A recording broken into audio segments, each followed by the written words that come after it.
Real Estate Expo Ray Sumsel sudah digelar sejak 21 Maret 2017 di Atrium Palembang Square Mall.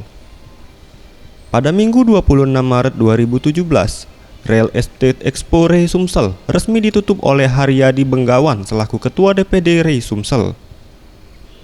Kegiatan yang bertajuk Upaya Ray Sumsel dalam menghadapi arus MEA ini dalam rangka untuk memberikan kemudahan bagi masyarakat dalam mendapatkan hunian. Ditemui di usai penutupan Real Estate Expo Ray Sumsel, Haryadi Benggawan selaku Ketua DPD Ray Sumsel menuturkan, antusias masyarakat terhadap Real Estate Expo 2017 ini terbilang cukup tinggi. Hanya dalam waktu 6 hari pagelaran, target transaksi 50 miliar rupiah yang ditargetkan pihak DPD Ray Sumsel tercapai 85% atau nilai transaksi mencapai nominal sekitar 42,5 miliar rupiah. Dengan rincian 60% penjualan rumah untuk masyarakat berpenghasilan rendah atau MBR dan 40% penjualan rumah komersil.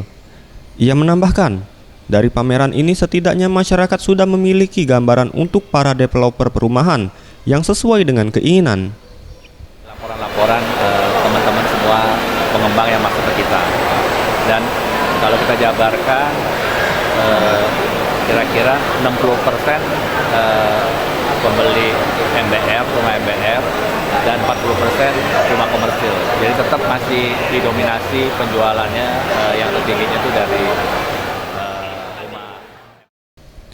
Asnan, salah satu pengunjung, menuturkan, sangat senang dengan pagelaran Real Estate Expo 2017 karena rumah yang dijual dalam pameran didukung dengan DP yang terjangkau dan modal rumah yang bagus. DP-nya agak terjangkau. Apa lagi, Pak?